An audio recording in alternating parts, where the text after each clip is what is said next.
Hey Kelly, how you doing? Good. How are you?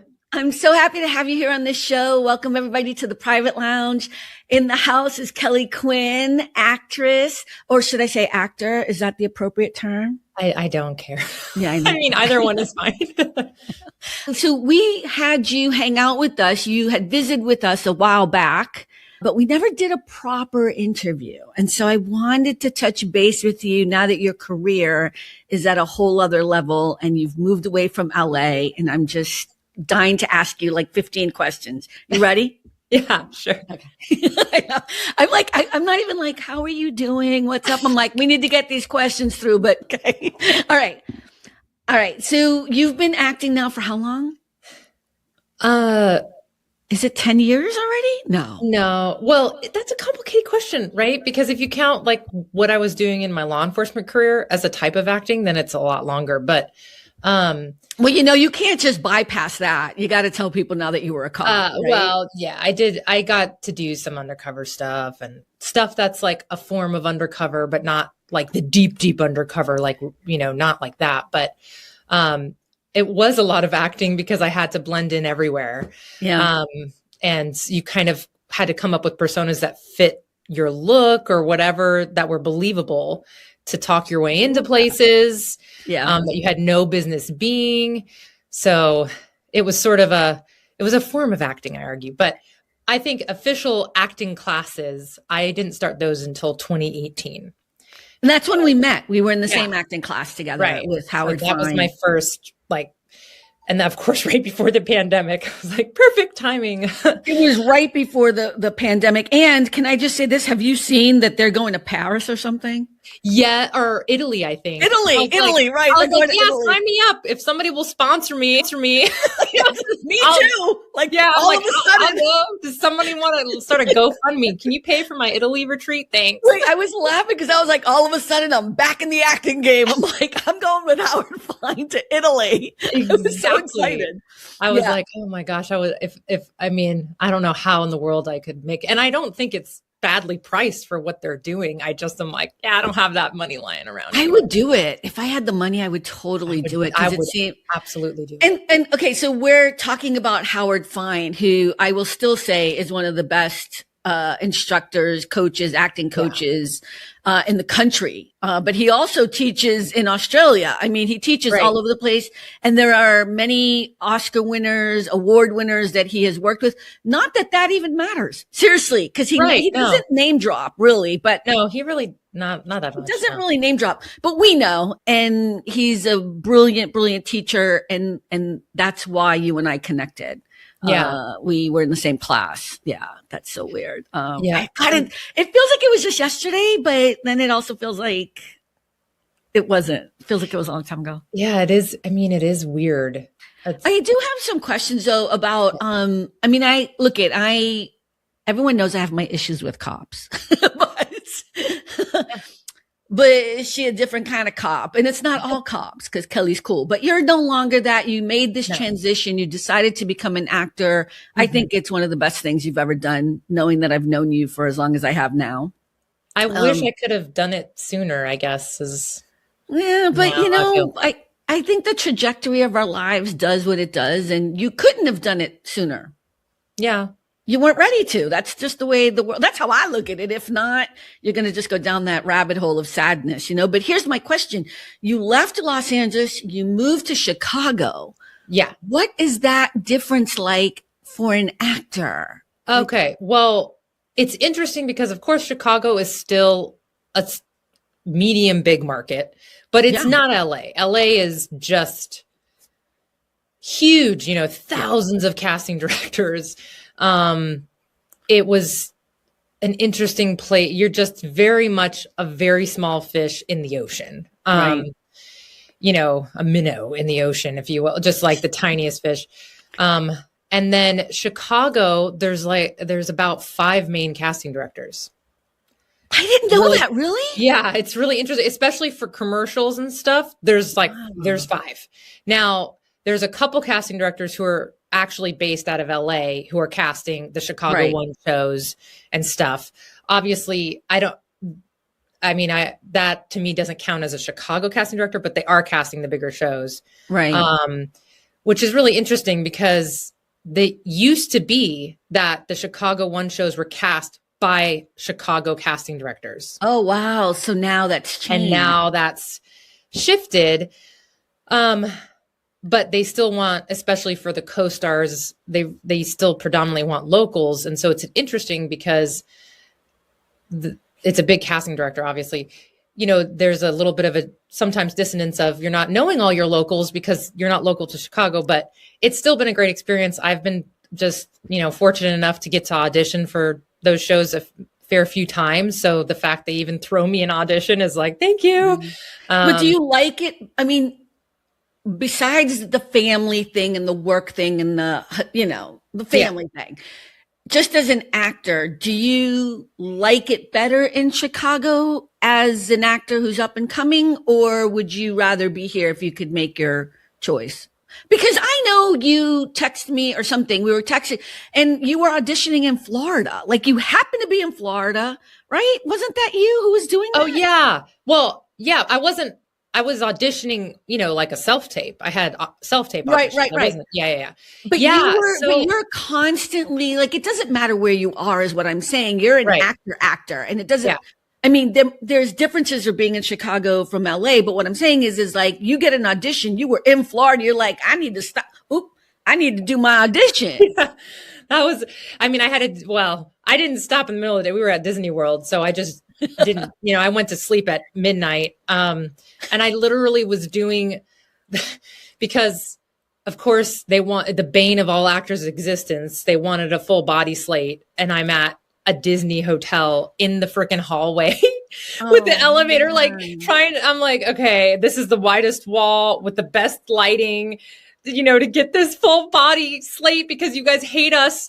Just ask for a picture, man.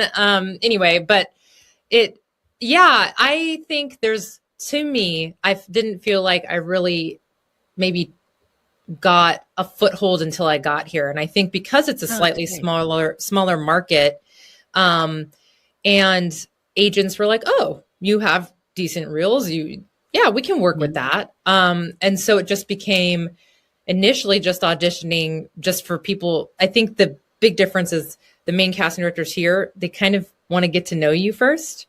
And so nice. It's like, you might get all these auditions and then it sort of is crickets and you're going, okay, was that good? Was that bad? And then finally it starts, they're used to you. So then they start calling you back again and you're going, the first agent I was with, I said, it's been 6 months. Am I doing poorly? Should I take a class? How are these tapes looking to you? I just feel that I'm getting an audition, then I don't get a call back. And they said, look, they don't know you yet. And I'm going, coming from LA, I'm like, nobody knows you. What does that mean? Like, do I need to go down to the office and like bring cookies? Like what? And they're like, no, don't do that. It's just, they're trying to see that you're consistent over time with your performances because it's a smaller market. It's sort of a building of trust. And I was like, oh. Yeah, and it's also just there's an amount of actors here that is ridiculous. I mean, you go to an audition here, there's easily 50 people, and it's 50 people of that one day of the week they're going to be auditioning. Right. It's ridiculous. You know what I mean? So, and there's an interesting mix here too with people who are making indies. So, smaller and then bigger. Just so people know what indies are, independent films. Independent films. So you have, which I've literally today after this, I'm going to film for a pilot for a local Chicago, which I'm really excited about. That would be a Chicago, local independent pilot, so it's like, oh, that's exciting.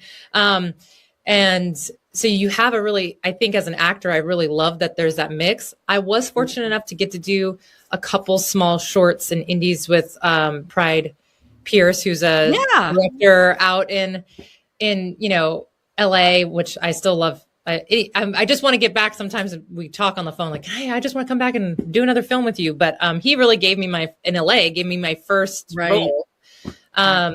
So that does exist out in Cali. But I think here. Did you just call California Cali? Yeah. I've been in Chicago too long. I call Cali forever though.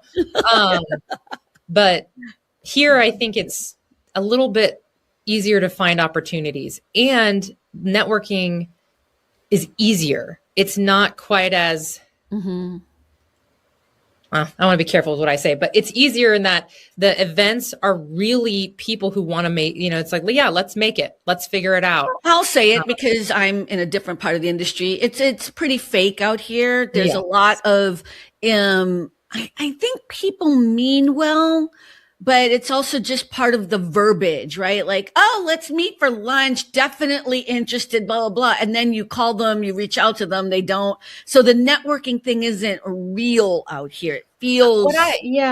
What I found out there is it was much more about, I'm going to throw at you all the things I've done.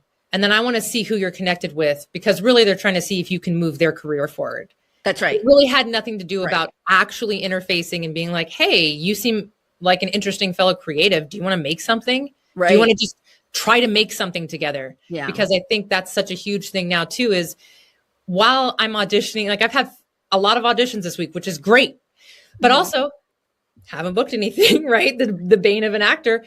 So you have to make your own stuff, which is the whole point of networking, is trying to meet people to, okay, let's see if we can make a short together. Can we put that together? Something that we care about, that we're writing, and at least just get it out there into the ether. Obviously it's not going to be an Oscar winner, but you don't know. There's a lot of shorts that, they have that category. Maybe we can get it into some film festivals. And here it was immediate. The first networking thing I went to, which seemed small, and I'm doing this because I didn't realize the people that were there, because they were so just real and down to earth, and nobody was trying to be whatever. I immediately connected with the writer. He sent me 3 scripts, and then I've made 2 of them now. And one of them, he's forwarding to some people because he was so excited about the product, which of course wasn't just me. There was another lead actor and a whole production crew involved that were awesome. And then I also got another audition for a film with and it was just sort of a immediate, and they just wanted to know about you. Like, who are you? Just to safeguard it a little bit, because I am going to defend Hollywood like you do. I know you love this town. It's also, there is a lot of people here, and everybody wants something from somebody. So it does, because knowing the people that I know, because people know I work or have worked for some, let's just say A-list people, A-list celebrities. The truth of the matter is at those other levels, even that midsection level, those things actually do happen, right? People are creating. And I just think it's a hard business. I think what I love about you is that you were like, you know what? I'm not going to let this defeat me. I'm going to do what I need to do to find my way through it. And that's why you are successful. That's why you are doing so well. You know what I mean? Yeah. And I don't know if that's just a little bit of delusion, like any actor, like you're going, I'm going to make it work because I think it's going to work. And you just sort of convince yourself that it's going to happen. But isn't that the whole, don't you kind of have to do that? I think so. I think part of the delusion is if you realize you love it. And I'm kind of thinking of a clip of an interview that was with Don Cheadle. And he said, anytime I talk to actors, I said, well, do you want to be an actor or do you want to be famous? Because if you want to be an actor, there's a lot of stuff you can be doing. Right. What question are you really asking me, essentially, is what he's saying. And I think I don't have an interest in being famous. I actually think a lot of the stuff that comes with fame is difficult. Hard. Yeah, it's really hard. And people don't get that. People do not get that. Yeah. The more I've gotten into studying and just doing craft, working on my craft, whether I'm in a conservatory or actually I've, now delved into writing, which is like a whole different world, and I produced my first short, which it was not great because it was the first, I wasn't trying to be the producer, and then everyone dropped out and I was like, oh, I guess I'm doing it. Which I don't recommend for your first go around as producer, like ever. But it's experience. Yeah. I was like, this isn't how I wanted to make my entrance in this way. But I just have been more about, oh, wow, this is all I want to do. Yeah. So any way I can do it, regardless of whether or not I'm going to ever be on a big screen. Right now, I think I've had this year, I met, as again, somebody I met through a networking thing here. She is part of a sketch comedy group that does live performances. And I just mentioned to her, I was like, that would be something I'm so interested in, because I never got to do my stage acting bug because it got poo-pooed when I was a kid. And that's where I fell in love with acting. I loved the theater. I loved Tech Week. I loved the people. Right. I loved the rehearsals and all that stuff. And I just never got to get into that part, which is where most people start. I think theater is like, this is my thing. As much as I love Howard Fine and I love a lot of people I've worked with as far as coaches, at the end of the day, I always tell people, I don't care how many acting classes you take. If you don't get on stage in theater and do something, it doesn't matter. Community theater, whatever, you're never going to know what that feels like. You got to do it. You got to do the work. At some point, you have to stop studying it and you have to do the work. Right. And that's what you're doing. Yeah. So I just mentioned to her, I was like, that's so cool. And she was like, oh, you could be a part of this group. We just got to see a sample of your writing and then we can audition you. And I was like, what? So that's exciting. I mean, my audition won't be till March, my in-person audition, but it was also like, oh, I got to write. Like I can write a sketch, right? Can I write a sketch? I don't know. Yes, you can. People take classes for that stuff. So anyway, I'm excited about that because I think it will be so fun. And it's obviously, this is small beans, right? This is going to be in a small venue. We're not talking about seconds. So I'm going to step in now because you're doing what you always do. Stop it. Stop belittling it. Stop it. Small venue. It's not going to matter. Stop. But it'll matter to me because it'll be so exciting to be with this group of people on stage in a totally different format of acting. But isn't this what we need to, because again, we want to inspire other young actors, other people, right? This is what we do. This is how we do it. I mean, so what would you say is the myth about the acting world that maybe somebody who is up and coming may not realize? That it's glamorous. Yeah. It's like the most unglamorous thing. I think because people are seeing award shows. I'm like, if you've been in the nitty gritty in a scene, the last thing that's going on is glamorous. And I've got to work background on a couple big sets, like Dark Matter, you know, it's not glamorous in any way. Like you are in an environment that was not ideal. Right. These people are doing these takes over and over again. And these are outstanding actors. I think that's the thing about film acting I can't stand. It's hard. Which is sort of goes to what Don Cheadle's saying. Do you love acting? Or do you just think you want to be cool? Because it's not about that. It's about you're trying to discover, almost like you're trying to find, which might not make sense. You're trying to discover new parts of yourself and allow it to come up somehow. Right. Which is terrifying. And some people see it as a high. For me, the vulnerability can be scary, but you're sort of trying to chase that in the flavor of whatever the character is. And to do that, you have to be just completely open to what's going to happen. You can't. So why do you like that so much? I think because I spent so much of my first part of my life pushing everything down and not integrating my emotions. Yeah. Like just going, I'm just going to ignore everything.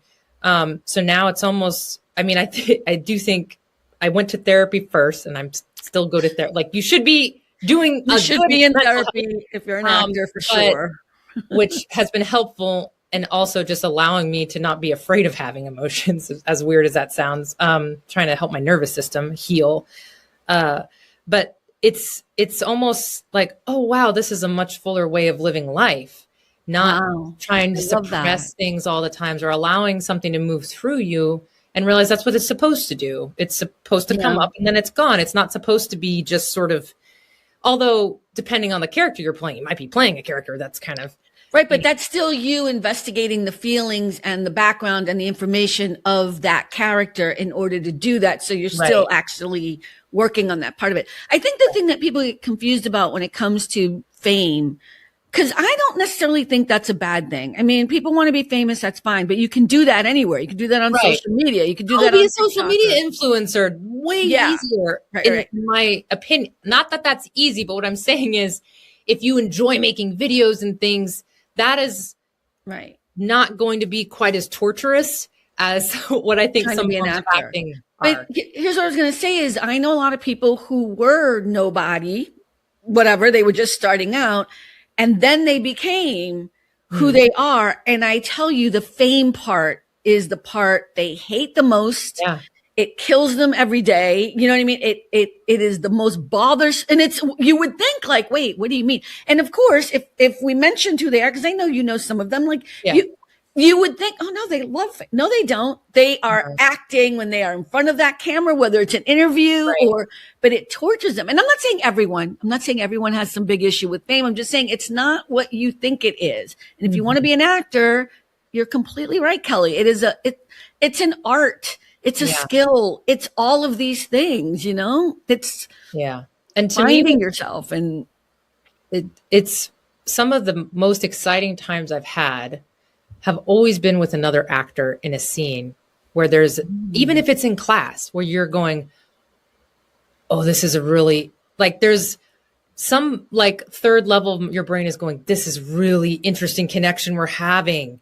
And it's always sort of a back and forth where I've only had a couple times where I felt like I had very good chemistry with somebody. It was not a romantic thing at all. It was just whoa, we're like on the same FM channel in this scene. And it was such a cool feeling.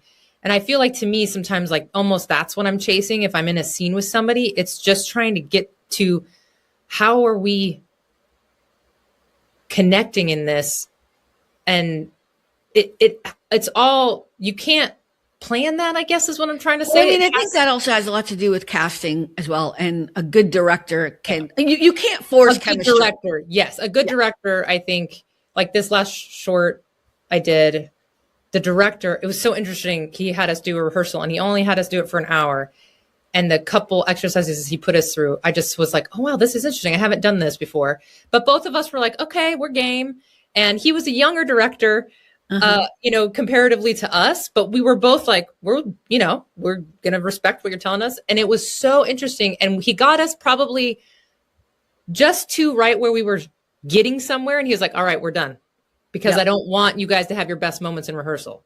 Right. I just wanted you guys to sort of start building that connection. And then, you know, next week we're filming. And I was like, to me, that was a very good director, because it was sort of just getting us to exercise it maybe, and just make sure we're connecting. And then, okay, now we're going to wait.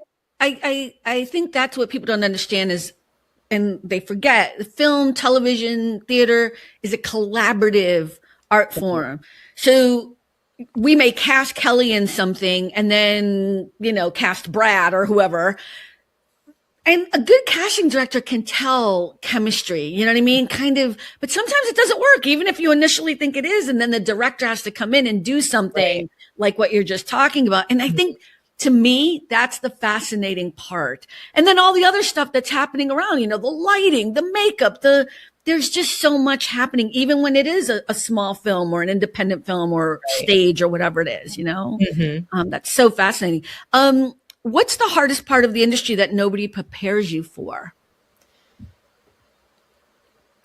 I think it gets talked about a lot, actually, but I think the reality of it, people don't take seriously until they're sort of experiencing it, is you need to have a life outside of acting. You need to be able to understand that just because you don't book the role or you don't get the call back, you have to have the ability to let it go and not marinate on it and go, oh my gosh, they hate me.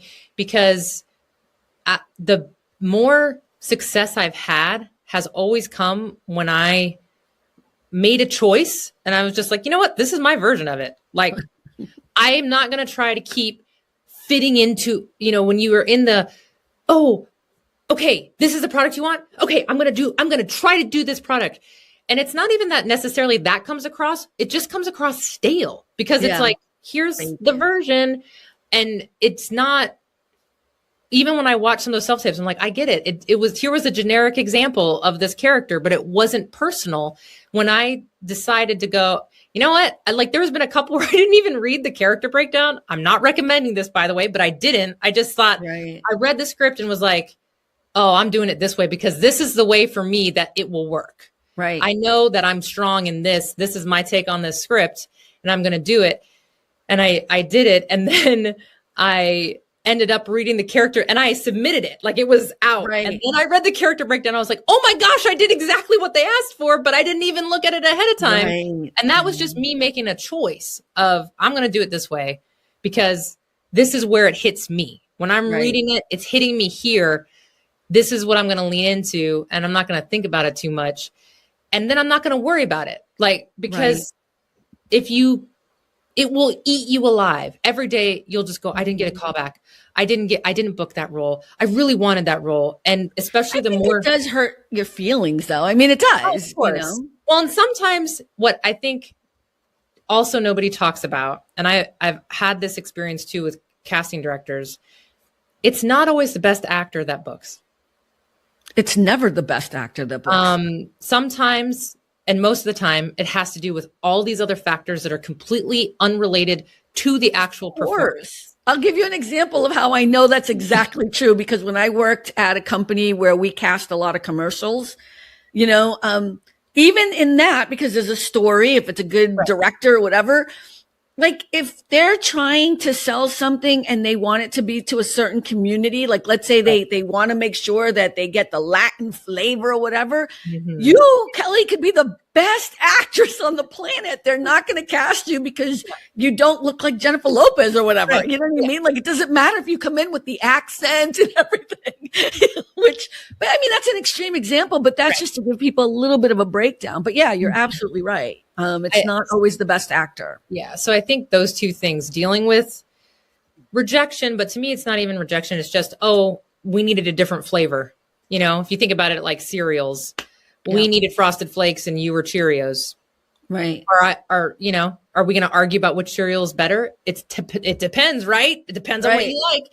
So I remember doing like a great audition and thinking they are so calling me back. I know. I remember leaving the studio and I think I was in Burbank and I was like, I know I am getting a call. Nothing. Cricket. Yep. And then I remember going in and doing like the worst. I was like, oh my God, I was horrible. And getting a call back and being like, yeah, I've had that. And I've even had my agent be like, this is amazing. Which my agent here, or I have two agents here, but one of them, she does not give praise lightly. So normally she'll just say submitted.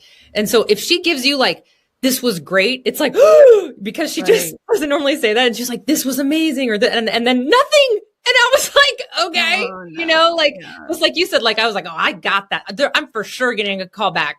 Nope. And then ones that you're like, that one, where I did a self-tape one for a commercial that was it's movement without sound, which those are hard to do. Yeah. I always find those hard. And I was like, there's just no way I'm getting a call back on this. I don't know, whatever. And then the next week call back, I was like, for the one where I just, what? So you're just going, what? I don't know anymore. So I think that's the part of trying to analyze why you did or didn't. You got to let it go. I think it's good to look at it from a constructive, I'm going to take 3 things from this self-tape or this audition that I did well, and maybe 2 things that I could improve on. That could be your own self-analysis just to kind of give yourself something, and then let it go. Try to let it go, because you just have so hard. You don't have any control over what and you don't know either. That person or casting director might be like, we love her. She's not right for this, but this other project coming up. Right. Well, that's what you always hope. That's always the hope. You know what I mean? Right. That even if you're not right for this project, that you might be for something else. Right. So you don't know. Well, we're talking about relationships with rejection, right? So how do you think you've grown dealing with rejection? I mean, I think you kind of just said it, but what was it like when you were here versus now that you said 5 years you've been in Chicago? You have nothing. Yeah, this is year 5. Come on. No. That's weird to me. Crazy. Okay. What I think in LA, I was much more still in I'm trying to give you the perfect product. Right. And Fair. whether that's technically with self-tapes. And to be fair, I was also learning a lot. I was just learning how to even what is a good self-tape. I don't They've even really know. changed to all self-tapes now, huh? Yeah. And the couple in-person auditions I did, it was actually nice to like, everybody has different feelings. I liked it.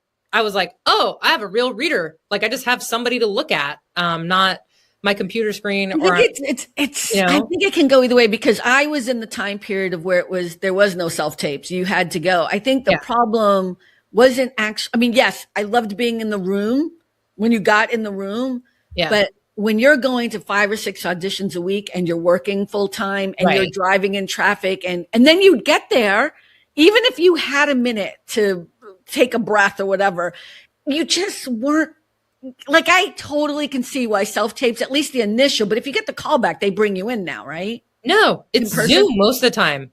Dude, don't even get me started on Zoom callbacks. Wait. So it's really, God, it's not been that long since I haven't auditioned. It depends on I'll say this. It depends on the project and it depends on the casting director and how big the project is. Okay. Like some of them, they're just going to book you straight from the self-tape. Like they're not even going to do it. It'll just be, we'll book you from here. Others, like the one commercial that I got a call back on, the reason it was virtual is because of how they had to pair people.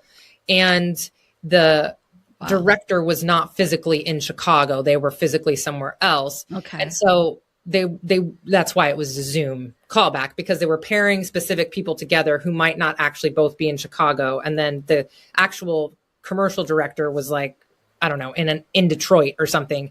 And so it was over Zoom. But a lot of the stuff is Zoom callbacks, which is just, I have to take you have to take classes on this stuff because. Are you serious? Well, for me, because it's the idea of, okay, I'm generating chemistry with the box of the person. Do you see what I'm saying? It's different. How can you do that? Of course. And I think once you get to a certain level of acting, you have to be able to do it. You need to be able to find a way to connect with people, regardless of if they're physical. So we do a Zoom callback and then do you come in person or do they book you from that? So then depending, again, it depends on the project. They might book you from that, or especially if it's commercial or something, they'll probably book you from that. If it's a film, then you're probably going to have an actual, like, either chemistry read, or they want to see you. They want the producers to see you like in person. In person. Yeah. That would make sense. Yeah. So then you're going to come in for that, but they're kind of, and producers would still be on the Zoom callback too, but it would be like, let's see now what happens in the room.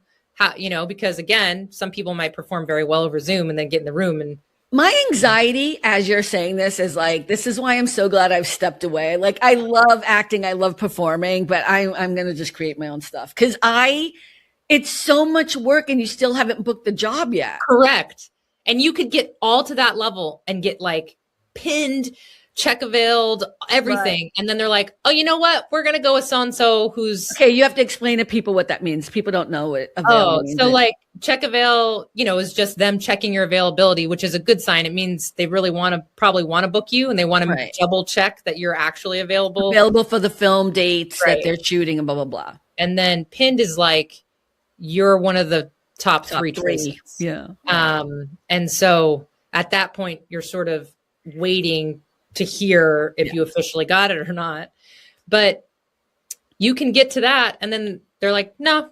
And there's still we're going to cast the producer's friend's daughter. That still happens where you're going, oh, the one who didn't have to audition for anything. Right.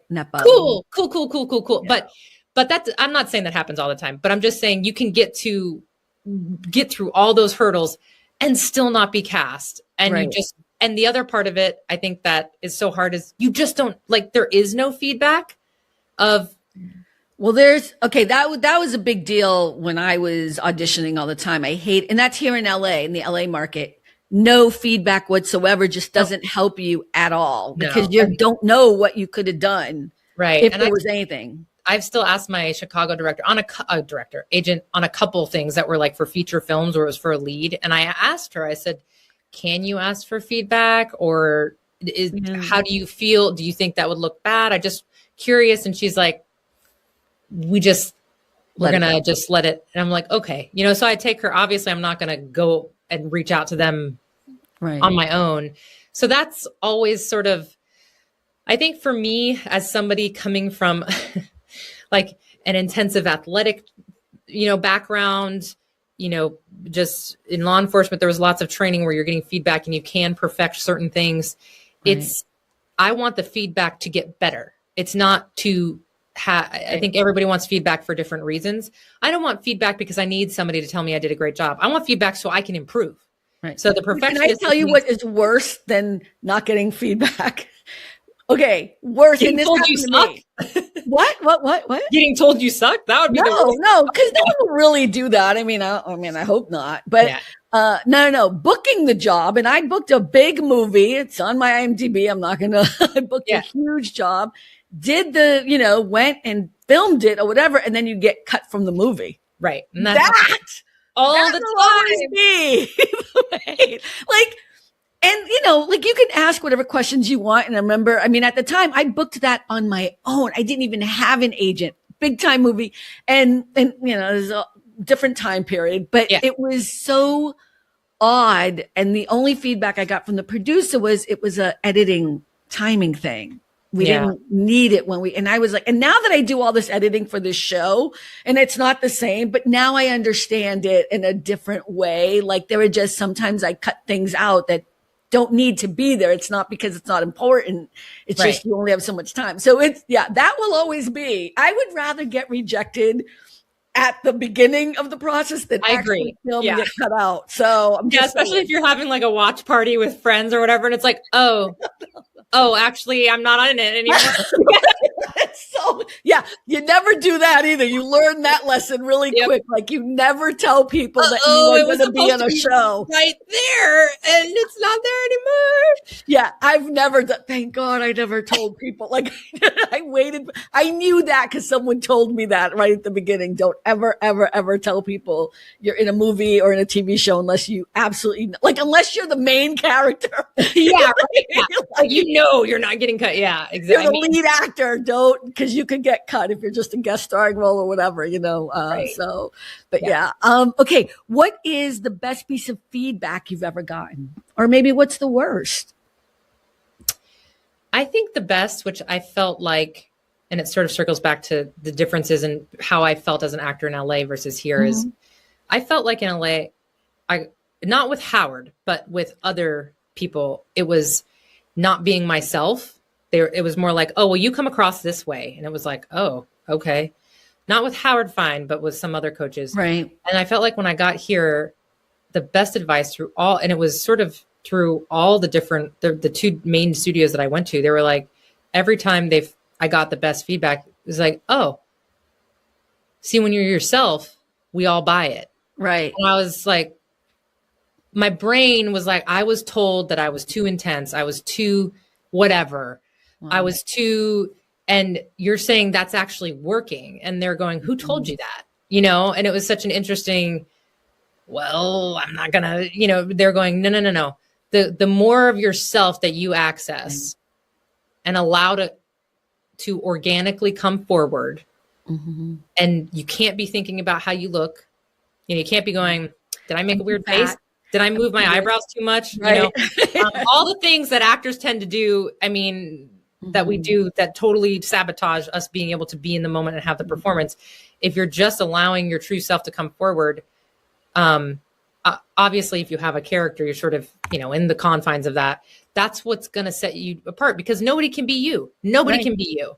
Exactly. Only you. And that's when people go, whoa, that was interesting. What was that? Well, it's so interesting that you're talking about some, because I know some of the classes you've taken. I know the coaches you're talking about. And I'll say for myself, there's a reason why. And I went to another huge acting studio here in Los Angeles, and I ended up leaving because there are coaches like Howard Fine who love and thrive on your success as an actor. Right. Because he's not in any regret mode that he's not a famous actor. Because that's not his thing.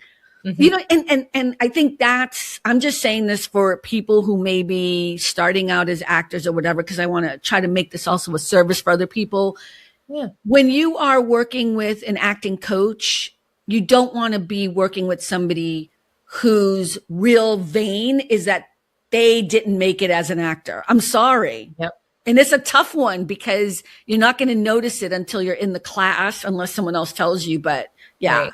that's And kind of what you're talking about. They're not they're telling everything that's wrong with you because they're like projecting. yep. And once I started to actually believe it, because it took me a while to believe it, that's when I started having the most fun with audition. You have to enjoy auditioning because that's most of what you do. And then I started to really enjoy auditioning because I started to really lean in to the parts of me that I felt were the most connected to the character in that scene or whatever, or even commercials, which are totally not necessarily a character. And it was just, how do I have fun with breaking the rules of this audition? Actually, can I come in the camera this way? And this is why you're better than I will ever be as an actor. Because I hate auditioning on every. That's why I no longer do it. And you have to be honest with who you are. Like if you can't get to the place that you're at, then you shouldn't be an actor because auditioning is hard work. It's hard. And let me tell you, I mean, I've had a lot of auditions come in this week, which is amazing. But it's also, I have a day job today, thankfully, because most of the people I work with work for the federal government. It's a holiday for them, so I can work from home. What federal holiday is it? It's before what's next Monday? Monday is President's Day, I think. Oh, is it? Oh, yeah, you're right. So they also give them the Friday off. Oh, got it. Okay. I was so confused. I'm like, am I supposed to be at work? Okay, I was confused. Yeah, and then I have 3 kids that are young, and so it's like as soon as I get home from my day job, I got my second job. I mean, I love them. But so I wasn't going to bring up her children. Like that's what makes it even more incredible that you're doing this. So then it's, anytime, a lot of times self-tapes are, 9:30 at night. Yeah. And they come in like I had an episode for a pilot come in. It was 5 scenes and they're like, we need you to do this as fast as possible. I was like, okay. I think it's incredible that you do it with the 3 kids and they're all young. But I think that shows you also your dedication and your whole family's in on it. Like your husband's supportive, everybody. Yeah, which is in-laws. Much better than a lot of people have. I have a lot of support who are cheering me on. My husband's amazing with it. He's the one that told me he's the one. I mean, if I ever win an award ever, it will be the first thing out of my mouth. Like, remember when after thanking Carmen. Remember when you told me, what do you want to do? And I said, I want to take acting classes. And here we are, because he sees all the work. He sees all the no's and he's just like, I don't get it. I'm like, honey, you got to let go. I was like, you got to let it go for me. Cause he's hurting for you. Yeah, I love it. So, it's also, you have to know that maybe some of your close people won't understand. There's always going to be people in your family or maybe your close circle of friends who are like, well, what's the point? And I think that's sort of the difference between, do you really want to act and do you want to be famous? If you really love acting, I don't know that you can not do it. I feel like you're just going to find a way to do it regardless of what it looks like. It's true.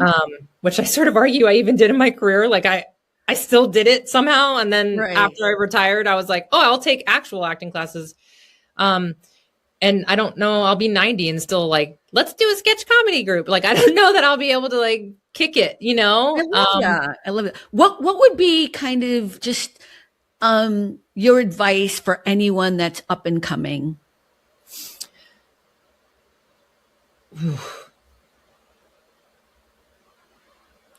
Definitely if you have the means and resources to take classes, do that, but try to do it in a bunch of formats. So definitely take self-taping, but also take technique, take a theater class. If you think I just want to do TV and film, it doesn't matter. Start off with basic theater because so much of the discipline of theater is so helpful when you're approaching a character. But if you don't ever even venture into taking that, because acting is about being comfortable in the uncomfortable. Look at how much I love you right now. Wow. Like, the more you can get used to, I might not know what to do. And allowing yourself to sit and be okay with that and continue to push through it. For acting, that's kind of the weird sweet spot in a scene, is you're allowing it to surprise you. Even though you've memorized the words and everything, it's still coming up in a way that you weren't expecting. And you're like, wow, that made a hard left. And I wasn't expecting that left to happen. Right. And that's where a director, if he's like, yeah, you guys both went off the edge, so we're going to do it again and bring you both back in. That's the director's job. But your job is to sort of allow it to come through you, which means you might not feel. So get used to feeling uncomfortable, study, but then get out there and do something. Yeah. Just do something. It's okay if it's for no one. It's okay if you're like, hey, I'm just going to self-tape myself doing a monologue that I'm really passionate about. Right. Do it. Just do it, because put it out there. That's how you kind of get going and find one or two other people that are in the same journey with you that are going to be your cheerleaders. And let me tell you, cheerleader. I know. And you've been my cheerleader this whole time. But I'm so happy for you. I am. There are people who are genuine about that. And then there are people who are only going to be your cheerleader if they feel like you're doing something for them. Or sabotaging you. They're like, oh, she's actually, or he's actually good. I don't want to compete with them. Stay away from those people. Yeah, you're not competing with other people, by the way. You're not. Like, that's that weird thing that people think, but oh my God, Kelly, thank you so much for being on the show. I feel like this is so, like, we have to do a part 2 now. I feel like, can I even answer her questions? Did you think I wasn't coming with a lot of questions? No, I'm like, oh my gosh, I feel like I don't have time to answer it well. No, you answered everything beautifully and perfectly. I just think this might be we might have to do another conversation and go down into the weeds on the business end of acting. Because I think there's that other part of it that I think you might be able to bring some light to if you're willing in the future, if that'd be cool. I am willing. I'm not going to sit here and say that I have all the answers for that, because I think I'm still... You have the answers that learning some of the business side. Yeah. My God. So if you haven't figured out yet, one of my things is always trying to like smack her upside the head to stop. Always like, she's fantastic and great, and I love her. And I'm so glad you were here. Thank you so much for hanging out with us in Private Lounge. It's so nice to see you. To see your face. But everyone, remember, at the end of the day, it really is all about the joy. So thank you for hanging out, and we'll see you again next time. Bye, everyone. Bye. Thanks for stopping by. All About the Joy. Be better and stay beautiful, folks. Have a sweet day.